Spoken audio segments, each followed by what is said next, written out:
Good evening मुलांनो, आज आहे शुक्रवार दिनांक 24 डिसेंबर 2021 आणि हा स्पेशल क्लास हा फक्त तुमच्यासाठी आहे जे विद्यार्थी ऑफलाईन शाळा सुरू होऊनही शाळेत आलेले नाहीत, शाळेत येत नाही आहेत. त्यामागे काहीही कारणं असू शकतील त्यांची. बहुधा ते गावी आहेत किंवा शहरात असूनही येत नसावेत.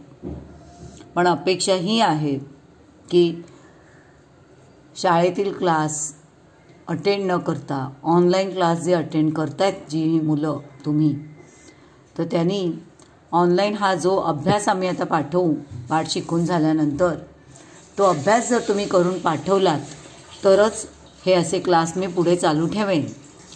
जर मी क्लास घेतल्यानंतरही माझ्या विषयाचा अभ्यास तुम्ही करून पाठवला नाही तर मग माझ्या क्लास घेण्याला काहीही अर्थ उरत नाही. मी शिकवल्यानंतर तुम्ही जे अध्ययन केलं आहे, तुम्ही जे शिक्षण घेतलं आहे, तर त्याचा प्रतिसाद मला मिळाला पाहिजे. म्हणजे तुमचा अभ्यास नियमितपणे आला पाहिजे तुमच्या ग्रुपवर या. तर मागच्या वेळेला आपण पाठ 21 कामात व्यस्त आपली आंतरेंद्रिय हा पाठ पाहिला आणि आज आपण पाहणार आहोत पाठ 22 वाढ आणि व्यक्तिमत्व विकास. बघा मुलांनो, तुम्ही इयत्ता 3रीला असताना आपली शाळा कोरोनामुळे मार्च महिन्यात थोडे दिवस म्हणजे बंद पडली होती आणि आता बरेच जण क्लास म्हणजे वर्गात येत आहेत, पण परंतु वर्गात आल्यानंतरही ते मागील म्हणजे शाळेचा जो मागील 2 वर्षापूर्वीचा युनिफॉर्म होता, गणवेश होता, तो घालून येऊ शकत नाही आहेत किंवा ते शूज जे होते ते घालून येऊ शकत नाही. याचं कारण काय? अर्थातच इयत्ता 3रीला तुम्ही जो गणवेश वापरत होता तो आता 2 वर्षानंतर तुम्हाला नक्कीच होत नाही आहे. ते बूट तुम्हाला आता होत नाही आहे, तुमचे पाय त्याच्या शिरत देखील नाहीत. कारण काय याचं? अगदी बरोबर, कारण तेच की आता तुम्ही इयत्ता 3रीमध्ये जे होतात त्यापेक्षाही तुमची उंची वाढलेली आहे आणि तुमचं शरीरही थोडंसं सुदृढ झालेलं आहे. उंचीही वाढलेली आहे आणि तुमचं वजनही वाढलेलं आहे. बघा, आपल्या प्रगती पुस्तकांवर आपल्या बाई ज्या आहेत त्या दर 6 महिन्यांनी उंची आणि वजन लिहित असतात. तुमची उंची आणि वजन नोंदवतात त्या ठिकाणी घेऊन. मग तुम्ही जर तुमची जुनी प्रगती पुस्तकं काढून पाहिलीत तर इयत्ता 1लीला असलेली तुमची वजन आणि उंची तुम्हाला इथे भरायची या चार्टमध्ये. इयत्ता 2रीला तुमची वजन आणि उंची किती होती, मग इयत्ता 3रीला तुमची वजन आणि उंची किती होती, 4थीला तुम्ही शाळेत आला नव्हतात त्यामुळे कदाचित तुम्ही केलेली असेल बाहेर कधी, तर ती इथे नोंदवा आणि इयत्ता 5वीची वजन उंची तुम्हाला इथे नोंदवायची. तुम्हाला काय दिसेल तर जी उंची आणि वजन इयत्ता 1लीमध्ये होती ती आता 5वीमध्ये नाही. मग काय झालं आहे? याच्यामध्ये उंचीमध्ये वाढ झाली आहे की उंची कमी झाली आहे? अर्थातच उंची ही कधी कमी होत नाही तर आहे त्यापेक्षा वाढत असते आणि वजनही बरेचदा आपलं वाढत असतं. काही वेळा आजारपणामुळे ते कमी होऊ शकतं. मग अन्न घेऊन सर्व सजीवांची शारीरिक वाढ होते, तशीच आपली वजन आणि उंचीसुद्धा जन्मल्यापासून आपण मोठे होईपर्यंत वाढत राहते. उंची साधारण वयाच्या 18व्या वर्षापर्यंत वाढत असते. म्हणजे आता जर तुम्ही 10 वर्षाचे असाल, 5वीत आहात म्हणजे, तर तुमच्याकडे अजून 8 वर्षांचा कालावधी आहे. 8 वर्षात तुम्ही तुमची उंची वाढवण्याची संधी आहे तुम्हाला. म्हणजे व्यायाम करून, सायकल चालवून आणि व्यायाम करून, योगासनं करून तुम्ही तुमची उंची वाढवू शकता. तुमच्या मित्रमैत्रिणींनी त्यांच्याविषयी या तक्त्यामध्ये काय माहिती भरली आहे ही सुद्धा तुम्ही पाहिली असेल. काहींची आताची उंची आणि वजन तुमच्या उंची आणि वजनापेक्षा जास्त असेल तर काहींची वजन आणि उंची कमी पण असेल. परंतु त्यांच्या स्वतःच्या 1लीतील आणि 2रीतील उंची वजनापेक्षा इथे 5वीतली उंची वजन हे नक्कीच जास्त असेल. कारण साधारणपणे वयाचे 18 वर्ष होईपर्यंत आपली आपली उंची ही वाढत असते. वयाच्या 18 वर्षापर्यंत आपलं वाढीचं वय असतं. आता तुम्ही तुमच्या आजूबाजूला किंवा तुमच्या परिवारामध्ये तुम्ही एखादं लहान बाळ पाहिलं असेल. मग हे एखादं लहान बाळ जे असतं ते अगदी वर्षापर्यंतचं आपण म्हणूया, अगदी 1 महिन्यापासून ते अगदी वर्षापर्यंतचं बाळ हे स्वतःच्या हाताने जेवू शकतं का? नाही जेवत. तुम्ही पाहिलं असेल की बाळाला आई काही महिने दूध पाजते, चमचा वाटीने देखील ती पाजत असते. आणि जेव्हा ते मोठं होतं 5-6 महिन्यांचं होतं तेव्हा आई त्याला चमच्याने पातळ मऊ असा भात, डाळीवरचं पाणी असे पदार्थ खाऊ घालत असते. पण एकूण काय तर बाळ स्वतःच्या हाताने जेवू शकत नाही. मग 2 वर्षांच्या लहान मुलांना कपड्यांच्या घड्या घालता येतात का? नाही, नक्कीच नाही. 2 वर्षांच्या लहान मुलांना कपड्यांची नीटशी घडी घालता येणार नाही. आईला कपड्यांच्या घड्या घालताना पाहून ते मूल हातात एखादा कपडा घेईलही, पण ते काय करेल, बोळा करेल त्या कापडाचा आणि ठेवून देईल, कारण त्याला तशीच घडी घालता येते. मग ही सगळी कामं जी असतात, स्वतःच्या हाताने जेवणे, आपल्या अंथरुणाची घडी घालणे, आपल्या कपड्यांच्या घड्या घालणे, आपले केस विंचरणे, ही कामं ही मुलं केव्हा शिकतात? आता बघा, पुढे एक यादी दिली आहे. या यादीमधील कोणत्या गोष्टी तुम्ही करू शकता आणि कोणत्या गोष्टी तुम्हाला अजून जमत नाही आहे परंतु त्या शिकायच्या आहेत, त्या आता तुम्ही बघा. मी ती यादी वाचणार आहे. यादीत नाहीत पण तुम्हाला येत असलेल्या गोष्टीसुद्धा तुम्ही याच्यामध्ये लिहू शकता. आता बघा, ही यादी आहे. तुम्हाला दोरीवरच्या उड्या मारता येतात का? निबंध लिहिता येतो का न बघता, स्वतःच्या डोक्याने विचार करून? तुमचे केस तुम्हाला स्वतःला भांग पाडून व्यवस्थित विंचरता येतात का? वेण्या बांधता येतात का स्वतःच्या? चहा किती जणांना करता येतो? गाणं, कविता एखादी स्वतःची स्वतःला पाठ करता येते का? पाण्यात किती जणांना पोहता येतं, खोल पाण्यात? आणि खूप छान रंगवून आकर्षक पद्धतीने गोष्ट कोणाकोणाला सांगता येते? सायकल किती जण चालवू शकतात?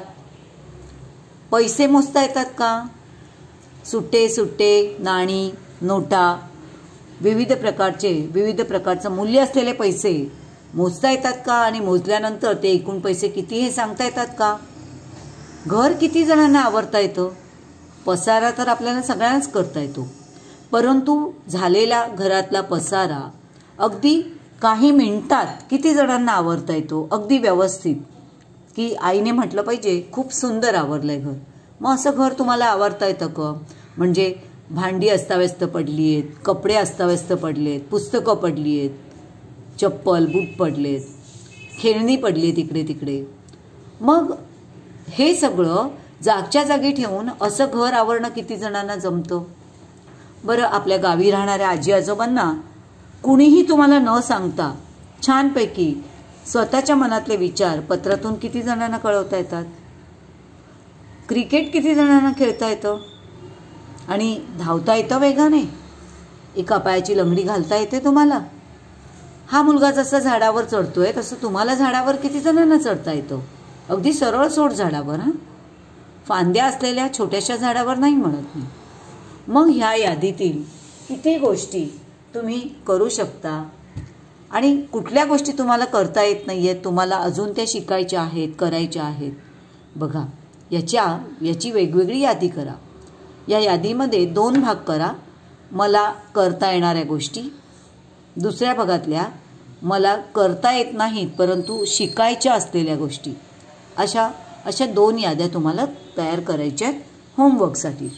आजचा होमवर्कची सुरुवात अशी असेल. बघा, बाळ जेव्हा लहान असतं तेव्हा ती स्वतःची कुठलीच कामं स्वतः करत नाही. म्हणजे अगदी लहान बाळ, अगदी तान्हं बाळ तुम्ही पाहिलं असेल की ते काहीच करू शकत नाही. त्याला बोलता येत नाही. भूक लागली असेल तर ते केवळ रडतं किंवा आपलं हातपाय सतत हलवत असतात. ते बाकी त्यांना काहीच येत नाही. ना त्याला बोलता येत, ना त्यांना आवाज करता येत, ना त्यांना बोलता येत, ना काही त्यांना मागता येत. परंतु जर भूक लागली असेल, एखादी मुंगी चावली असेल तर ते केवळ रडतं. आणि तेच बाळ जर त्याला आनंद झाला असेल तर ते बाळ हसतं. त्याला हसणं आणि रडणं ह्या 2च गोष्टी येत असतात. आणि दिवसभर जर ते जागं असेल तर ते हातपाय हलवत असतं. पण काही दिवसांनी शरीराच्या वेगवेगळ्या भागांच्या हालचालींवर या बाळाचं नियंत्रण येऊ लागतं आणि मग विविध हालचालींमध्ये थोडा समन्वय दिसायला लागतो. म्हणजे काय करतं, म्हणजे बघा ते बाळ जे असतं तर ते बाळ ज्या दिशेने आपण आवाज करू किंवा ज्या दिशेने आपण काहीतरी चमचावाटी किंवा एखादं खेळणं वाजवून दाखवू त्या दिशेला ते बाळ बघायला लागतं. मग काही वेळा आपल्या ओळखीच्या व्यक्ती दिसल्या की त्यांच्याकडे बघून ते झेपावतं, हसायला लागतं. एखादी वस्तू हातात धरायचा प्रयत्न करतो, ती वस्तू आहे त्याच्याकडे झेपायचा प्रयत्न करतो आणि हातात धरलेली वस्तू मग काही वेळा ते बाळ तोंडातही न्यायला शिकतं. मग कोणीही न शिकवता त्याच्या हालचालींवर नियंत्रण आणि समन्वय वाढला की त्याला आणखी पण बरीचशी कामं आपोआप करता येतात. मग शरीराच्या हालचालींवरचं नियंत्रण वाढलं म्हणजे जे बाळ अगदी कोणाचाही हात न सोडता चालत नव्हतं, पण काही दिवसांनी ते स्वतः कोणाचाही हात न धरता चालायला लागतं. म्हणजेच त्याच्या शरीरावरील विविध अवयवांवरचं त्याचं नियंत्रण वाढलेलं असतं आणि या नियंत्रण वाढलं की ते नवीन नवीन गोष्टी शिकायला जातं. उदाहरणार्थ वस्तू उचलून फेकायच्या, चमचा हातात धरून तो ताटावर किंवा वाटीवर धरून जोरजोरात आपटायचा, आवाज काढायचा, त्याच्यातून त्याला आनंद मिळतो. मग स्वतःच्या हालचालींवर नियंत्रण येऊन एखादी नवीन कृती ते करायला लागलं की आपण म्हणतो की त्या बाळाने छानपैकी कौशल्य शिकलेलं आहे. कौशल्य शिकलं म्हणजे काय, तर एखादं काम नीटपणे करायला ते बाळ शिकलेले आहे असं आपण म्हणतो. मग बाळ पहिल्या वेळी आईला किंवा वडिलांना पाहून आई बाबा असं जेव्हा म्हणतो तेव्हा घरातल्या लोकांना किती आनंद होतो ना. आईला आनंद होतो की मला आई म्हटलं, बाबांना आनंद होतो की मला असं त्याने बाबा म्हटलं. मग आपण त्या बाळाला पुन्हा पुन्हा आई म्हण सांगतो, बाबा म्हण, किंवा एखादा शब्द अचानकपणे ते बोलायला लागतं आणि आपण म्हणतो काय म्हणालास परत सांग. म्हणजे आपल्याला त्याने नवीनच शिकलेल्या शब्दांचं कौतुक वाटायला लागतं. मग अशी विविध कौशल्य शिकताना स्वतः बाळाला आणि इतरांना सुद्धा खूप आनंद होतो. मग सगळे लोक त्या बाळाचं कौतुक करू लागतात. बाळ त्याच हालचाली पुन्हा पुन्हा करायला लागतं. म्हणजे एक पाऊल टाकून जेव्हा ते पुढे चालायला लागलेलं असतं किंवा दुसऱ्या वेळेला काही दिवसांनी ते दुसरं पाऊल पण टाकायला लागतं. मग थांबतं, पडतं, मग पुन्हा चालायला लागतं. मग त्याला येत असलेल्या कृती तो पुन्हा पुन्हा करायला लागतं. आता ह्या कृती पुन्हा पुन्हा केल्यामुळे त्याच्या शरीराचा त्या व्यायाम होतोच जो त्याला आवश्यक आहे त्याच्या स्नायूंच्या बळकटीसाठी. परंतु पुन्हा पुन्हा केल्यामुळे या कामांमध्ये आणखी सफाईदारपणा येतो. हे काम आणखी नीटनेटकेपणे तो करू शकतो. असं केल्याने त्या कामांचा बाळाला खूप सराव होतो आणि मग त्याची ताकद वाढते. हळूहळू बाळ मग नवीन नवीन शिकलेली सगळी कामं न चुकता अधिक सहजतेने करू लागतं. म्हणजेच आपण म्हणतो की बाळाची कार्यक्षमता वाढली. आता तुम्ही बघा ना, तुम्ही अगदी इयत्ता पहिलीमध्ये होतात किंवा अगदी सुरुवातीला जेव्हा शाळेत आलात तेव्हा तुम्हाला लिहिता येत होता का? नाही. तुम्हाला तेव्हा लहान वर्गातल्या त्या बाईंनी तुम्हाला शिकवलं असेल. पहिलं सुरुवातीला उभ्या रेघा काढायला, मग आडव्या रेघा काढायला, मग अर्धगोल काढायला शिकवले, मग वेलांटीसारखे अर्धगोल काढायला शिकवले आणि मग काही दिवसांनी त्या बाईंनी तुम्हाला शिकवला असेल. मग आता हा जेव्हा शिकवला तेव्हा तुमचा तो वेडावाकडा आला असेल. मग बाईने तुम्हाला पाटीवर तो लिहून दिला आणि तुम्हाला सांगितलं याच्यावर गिरव. कसं गिरवायचं हे तुमच्या हाताला धरून त्यांनी शिकवलं असेल. पण आता तुम्ही इयत्ता पाचवीत आहात. आता तुम्हाला कसा काढायचा हे सांगावं लागतं का? नाही सांगावं लागत ना. म्हणजेच तुम्हाला कुठेही न बघता कोणीही हाताला न धरता सहज लिहिता येतो. म्हणजेच तुम्ही लिहित नाही तर पासून तयार होणारे किंवा आणखी बरेच शब्द वाक्य लिहू शकता. म्हणजेच तुमची कार्यक्षमता वाढलेली आहे. कार्यक्षमता म्हणजे काम करण्याची क्षमता, काम करण्याची सहजता ही तुमची वाढलेली असते. दिवसेंदिवस आपण शिकत राहतो आणि त्यांच्या आधारे आपण नवनवीन कौशल्य आत्मसात करतो आणि मग आपल्याला नवनवीन कौशल्य आत्मसात करणं सोपं पण वाटायला लागतं, अवघड वाटत नाही. उदाहरणार्थ वस्तू धरायला येऊ लागलं की मुलं तो चेंडू फेकायला लागतात. मग एकदा त्यांना गंमत वाटते, सारखी वस्तू फेकायची आणि उचलायची, फेकायची आणि उचलायची, त्यांना त्याच्यात गंमत वाटते.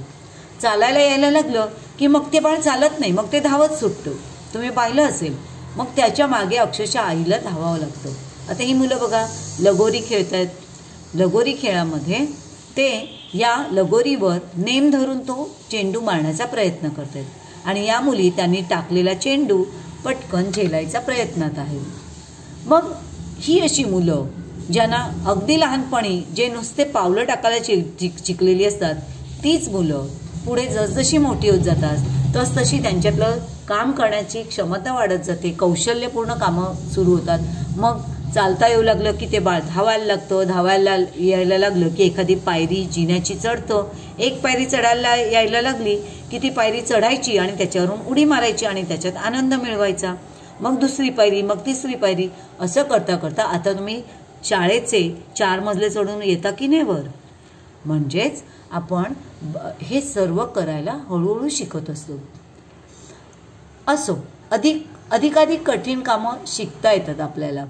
त्यात आपल्या रोजच्या जीवनातील खूप आवश्यक अशी कामंही आपण शिकतो. उदाहरणार्थ स्वतःच्या हाताने जेवणे, तोंड धुणे, आंघोळ करणे, कपडे घालणे, ही कामं आपण आपली करायला शिकतो. आता अगदी तुम्ही बाळ होतात तेव्हापासून ते अगदी 1ली 2रीपर्यंत तुम्ही जर वॉशरूमला गेलात तर तुम्हाला तिथे स्वतःची स्वच्छता करणं हे तुम्हाला येत नसेल. मग शाळेत तुमच्या मावशी ज्या आहेत त्या ते करायच्या काम, स्वच्छ करून द्यायच्या, चड्डी घालून देण्याचं कामसुद्धा त्या करायच्या.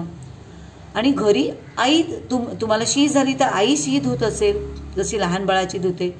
पण आता इयत्ता 5वीला आल्यानंतर मला खात्री आहे की तुम्हाला टॉयलेटला गेल्यानंतर स्वतःची स्वच्छता स्वतः सर्वांना करता येते. कोणाच्या मदतीची गरज लागत नाही. म्हणजे हळूहळू आपण ही सगळी आवश्यक कामं आपण करायला लागतो.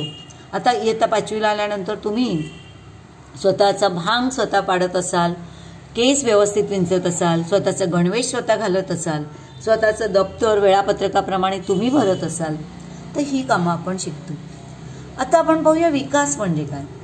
बघा, जेव्हा आपली वाढ होते तेव्हा आपली उंची आणि वजनही वाढत असतं. आपली उंची आणि वजन ही सतत वाढत असतं. उंची ही 18व्या वर्षापर्यंत वाढते आणि वयाप्रमाणे जसजसं वय वाढत असतं तसतशी आपली शारीरिक ताकदही वाढते. त्याबरोबर आपण अनेक कौशल्यपूर्ण कामं शिकत राहतो. अनेक चांगली कामं अगदी नीटनेटकी कौशल्याने करायला शिकतो आणि अशा प्रकारे प्रत्येक व्यक्तीची प्रगती होत राहते. यालाच आपण विकास होणे असं म्हणतो. म्हणजेच बघा ना की आत्ता तुम्ही लहान आहात, बरोबर. तर लहान असताना तुम्ही आईबरोबर जेव्हा बाजारात जाता तेव्हा बाजारात भाजीची जड झालेली पिशवी आई स्वतः उचलून धरते. पण जेव्हा तुम्ही इयत्ता 10वीला जाल, 12वीला जाल, तेव्हा मात्र आईबरोबर जेव्हा बाजारात जाल तेव्हा मला खात्री आहे आईच्या हातातली जड असलेली पिशवी तुम्ही उचलून धराल. कारण तोपर्यंत तुमचं शरीर वाढलेलं असतं आणि तुमची ताकदही वाढलेली असते आणि त्यामुळे अनेक ताकदीची कामं तुम्ही स्वतः करू शकता. म्हणजेच काय झालेलं असतं तर तुमचा विकास झालेला असतो. आता बघा, एखादी गाय, एखादं मांजर किंवा एखादा कुत्रा हा जेव्हा आपल्या पिलांना जन्म देतो त्या पिलांसाठी ते काय काय करतं. तुम्ही पाहिलं असेल की मांजरी जी असते ती आपल्या पिलांना दूध पाजत असते सारखी मध्ये मध्ये येऊन. मग ती पिलं जशी थोडीशी मोठी होऊ लागतात तर दुधाऐवजी ते काही खायला लागतात. तेव्हा मांजरी आपल्या पिलांसाठी कुठून ना कुठून खाऊ घेऊन येते किंवा एखादा मारलेला उंदीर घेऊन येते. कुत्रीसुद्धा आपल्या पिलांसाठी तिला मिळालेला खाऊ तोंडात धरून आणते आणि आपल्या पिलांना खाऊ घालत असते.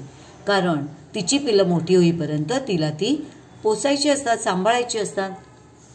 आणि वाघसिंहाची पिलंसुद्धा अशीच आईच्या दुधावर वाढत असतात आणि आईच त्यांना शिकार करून एखादा प्राणी, एखादा मांस त्यांच्यासमोर आणून टाकत असते. पण हळूहळू ही पिलं स्वतः शिकार करायला शिकतात. मांजरीची पिलं उंदीर मारायला शिकतात, कुत्र्याची पिलं जेवण खाणं आणायला शिकतात आणि ते स्वतःचं पोट स्वतः भरू लागतात. अशी झाली की मग ते आईला सोडतात. म्हणजे आई आणि पिलं एकत्र राहत नाहीत कारण ती आता स्वतंत्र झालेली असतात. मग हे प्राणी स्वतःचं अन्न मिळवणे, ऊन पावसापासून आणि शत्रूंपासून स्वतःचं रक्षण करणे ही कौशल्ये ते कोणाकडून शिकतात ते अर्थातच त्यांच्या आईकडून हे शिकत असतात. जशी वाघाची सिंहाची पिल्लं त्यांच्या आईकडून शिकार कशी करायची हे शिकतात. मांजरीची पिल्लं उंदीर कसा मारायचा हे शिकतात. दूध कसं प्यायचं, तोंड कसं साफ करायचं, शरीर कसं चाटून चाटून साफ करायचं हे मांजरीची पिल्लं त्यांच्या आईकडे बघून शिकत असतात. त्यानंतर मग ती आईला सोडून स्वतंत्र जीवन जगू लागतात. प्राण्यांसाठी आवश्यक अशी कौशल्य खूपच कमी असतात, कारण प्राण्यांना काही शाळेत जाऊन शिकायचं नसतं किंवा कामावर जाऊन नोकरी करायची नसते. पण माणसाला मात्र या प्राण्यांपेक्षा खूप अधिक कौशल्य आत्मसात करण्याची गरज असते. कारण प्राणी जसे शाळेत जात नाहीत, पण आपल्याला मात्र शाळेतही यावं लागतं. आपल्याला मोठं झाल्यानंतर मेहनत करावी लागते, मेहनतीची कामं करावी लागतात, शाळेत अभ्यास करावा लागतो. तर आपल्या प्राण्यांच्या मानाने स्वतंत्र जीवन जगण्यासाठी आपल्याला मात्र खूप काही शिकावं लागतं, खूप कष्ट करावे लागतात. वाघाची हत्तीची पिलं मोठी झाल्यावर स्वतंत्रपणे जगू लागतात का? अगदी जगू लागतात. आता बघा, फुटबॉल खेळणे, लगोरी खेळणे, स्वयंपाक बनवणे, इस्त्री करणे, किरकोळ किराणा सामान आणणे, आजारी व्यक्तींची सेवा शुश्रूषा करणे, एखाद्या पाठाचा सारांश लेखन करणे, अशी कामं तुम्ही स्वतः करू शकता का रे? आता जी मी लिस्ट वाचली त्यापैकी तुम्ही कुठली कुठली कामं करू शकता? मग अशी तुम्ही जी लिस्ट करायला सांगितली ना, त्याच्यात या कामांची यादी करा. एका बाजूला, डाव्या बाजूला तुम्हाला येत असलेली कामं लिहिणार आहात आणि उजव्या बाजूला तुम्हाला येत नाही आहेत परंतु तुम्हाला करायला शिकायची आहेत अशी कामं तुम्हाला करायची आहेत. त्याच्यात तुम्ही हे सुद्धा कामं टाकू शकता, वर्गीकरण करू शकता. मग तुम्हाला मतदान करता येतं, 4 व्हीलर चालवता येते, 2 व्हीलर चालवता येते, बाईक वगैरे? नाही ना, नक्कीच नाही. आणि तुम्हाला सगळ्यांना 2 व्हीलर म्हणून सायकल चालवता येत असेल, पण मतदान करणं, वाहन चालवणं ही कामं करण्याची कायदेशीर परवानगी ठराविक वयातच आपल्याला मिळत असते. मग ती तुम्ही कशी बरं करू शकाल? तुम्हाला माहिती आहे मतदान कितव्या वर्षी करायची आपल्याला परवानगी मिळते? आपल्या वयाची 18 वर्षे पूर्ण करणाऱ्या व्यक्तीला सज्ञान समजलं जातं आणि तोच मुलगा किंवा तीच मुलगी ज्याने वयाची 18 वर्ष पूर्ण केलेली आहेत तो मतदानाचा हक्क बजावू शकतो, मतदान करू शकतो. तुम्ही आता 10 वर्षाचे आहात, तुम्हाला अजून 8 वर्ष अवधी आहे. म्हणजे 18 वर्षाचे झालात की मग तुम्हाला कायद्याने मतदान करण्याची परवानगी मिळेल. वाहन चालवण्यासाठी म्हणजे 4 व्हीलर चालवणे, 2 व्हीलर चालवणे, बाईक वगैरे याच्यासाठी सुद्धा तुम्हाला 18 वर्ष वयाची पूर्ण करावी लागतात. 18 वर्ष पूर्ण केल्यानंतर सुद्धा तुम्हाला ती वाहन चालवण्याचा आधी सराव करावा लागतो, परीक्षा द्यावी लागते, ती परीक्षा पास व्हावी लागते. ती परीक्षा पास झाल्यानंतर तुम्हाला वाहन चालवण्याचा परवाना मिळतो. त्यामुळे कायद्याने तुम्ही 18 वर्षाचे होईपर्यंत तुम्हाला काही कामं करण्याची परवानगी नसते, पण ठराविक वयानंतर तुम्हाला ही परवानगी आपोआप मिळते. आणि लक्षात ठेवा, तुमच्यातली काही मुलं स्कूटर चालवतही असतील, बाईक चालवत असतील, पण कायद्याने तो गुन्हा आहे.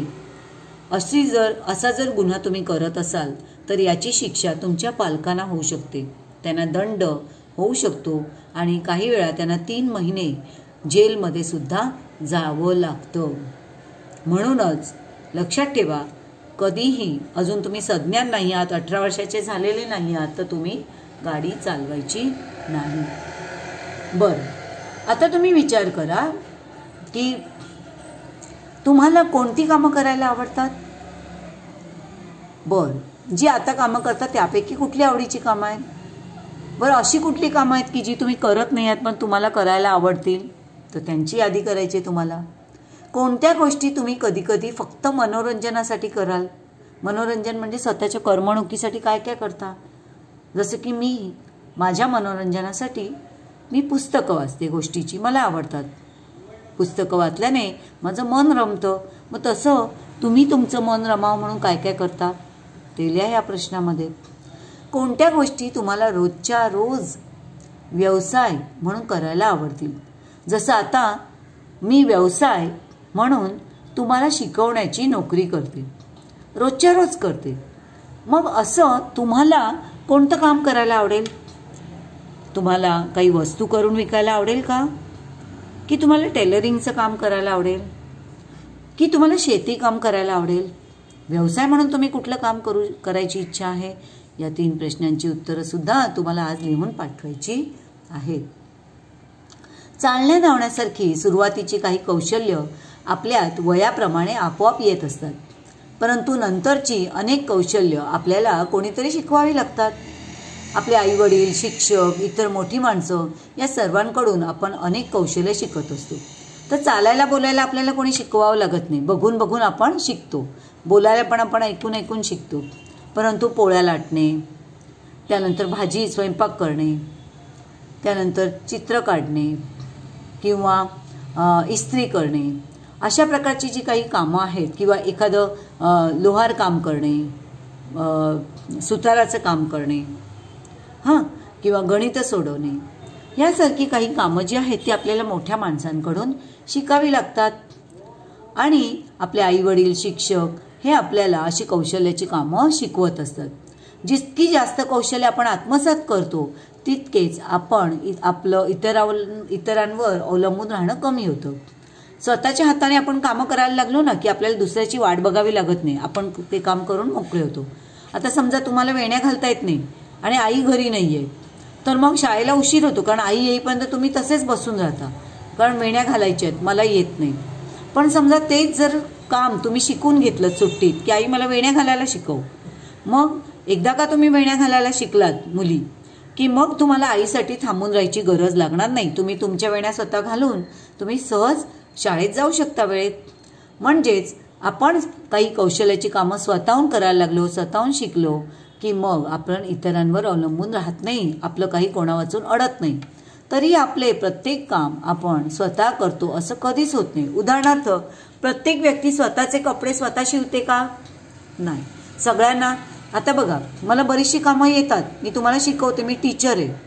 पण मी टीचर असले तरी मी जो ड्रेस घालते ते ड्रेस मी स्वतः शिवते का? नाही. कारण मला शिकवण्याचं काम जमतं, पण मला स्वतःचे कपडे शिवता येत नाही, मला शेती करता येत नाही. मग माझ्या घरी लागणारं धान्य मी दुकानातून आणते, कारण मला शेतीही करता येत नाही, मला सुताराचं काम करता येत नाही, मला पेंटिंग करता येत नाही. परंतु स्वतःची कामे पूर्ण होतील याची जबाबदारी स्वतः घ्यायला मात्र मी शिकते. जरी मला कामं काही येत नाहीत, काही गोष्टी करता येत नाही, तरी मात्र ती कामं दुसऱ्या कुणाकडून तरी करून घेण्यासाठी मी जबाबदारीने काम करत असते. उदाहरणार्थ, माझे कपडे मी शिंप्याकडून शिवून घेते, घराला पेंटिंग करायचं असेल तर मी पेंटरला सांगते आणि ती कामं जबाबदारीने पार पडत असते. आता बघा, ही सायली आहे. सायली 6वीत आहे आणि तिचा वर्ग सहलीला जाणार आहे. आई सर्वांसाठी लाडू करून देणार आहे, पण तिला सायलीची मदत हवी आहे. त्यासाठी सायली आईला काय काय मदत करू शकेल? बघा, ही सायली आहे, काय काय करते बघा. आई विचारते, यादी घेतलीस ना? हो हो, यादी पिशवीत ठेवली. आता लाडू करण्यासाठी जे काही सामान लागणार आहे त्याची यादी तिच्या आईने सायलीकडे दिलेली आहे, सायलीच्या आईने. आता ती आईला काय मदत करू शकते? आईला ही मदत करू शकते की आईकडून सामानाची यादी घेतली आणि ती दुकानात गेली. दुकानात ती योग्य किमती, वस्तूच्या वरील आवरणावरील तारीख वगैरे बघून आईने यादीत सांगितलेल्या वस्तू ती मार्केटमधून आणून देऊ शकते. मग हे असं तुम्ही पण करू शकता की नाही? प्रत्येकजण आपापल्या आईला अशी मदत केली पाहिजे. मग आता ही आईला ही मदत जर तिला करायची तर तिला यापूर्वी शिकलेली कोणकोणती कौशल्य उपयोगी पडतील? बघा, सायली शाळेत जाणारी मुलगी आहे, त्यामुळे ती शाळेत शिकली आहे की वस्तू घेताना काय काळजी घेतली पाहिजे, त्याप्रमाणे ती त्याचा उपयोग त्या ठिकाणी करेल, त्या मिळालेल्या ज्ञानाचा उपयोग करेल. त्यानंतर ती आणखी एक गोष्ट शिकली शाळेमध्ये, ती हिशेब करायला शिकली आहे. कोणत्या वस्तूची किंमत किती, त्याप्रमाणे आपल्याला दुकानदाराला किती पैसे द्यायचे आहेत हे ती सहजपणे त्याचा ताळा करून व्यवस्थित पैसे दुकानदाराला देऊ शकते आणि दुकानदाराकडून परत येणारी रक्कम, सुट्टे पैसे ती मोजून घेऊ शकते. म्हणजे ही जी कौशल्याची कामं आहेत ही तिला आत्मसात आहेत, तिला येत आहेत आणि ही कामं ती सहज करू शकते. आता इथे ती काय करू शकते, इथे ती आईला कदाचित आईचं बघून बघून ती आईला लाडू वळायला मदत करू शकते. म्हणजे दिवाळीमध्ये सुद्धा तुम्ही ही प्रॅक्टिस सर्वांनी केली असेल, हा सराव लाडू वळण्याचा.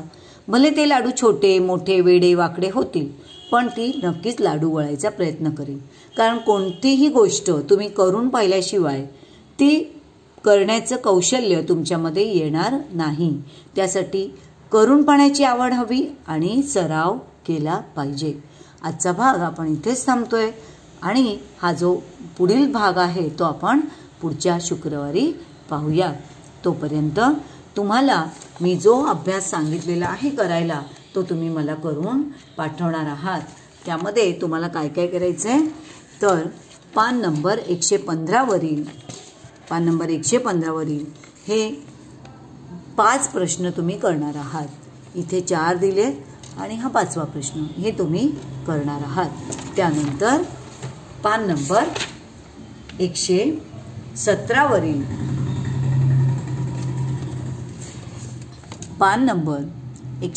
वरील विचार करा यामध्ये जे 3 प्रश्न आहेत हे सुद्धा तुम्हाला करून पाठवायचे आहेत. तर धन्यवाद. तुम्ही छानपैकी ऐकलत, शिकून घेतलत आणि आता तुम्ही अभ्यास करून पाठवाल ही अपेक्षा आहे. घरी राहा, सुरक्षित राहा आणि अभ्यास करत राहा. काळजी घ्या.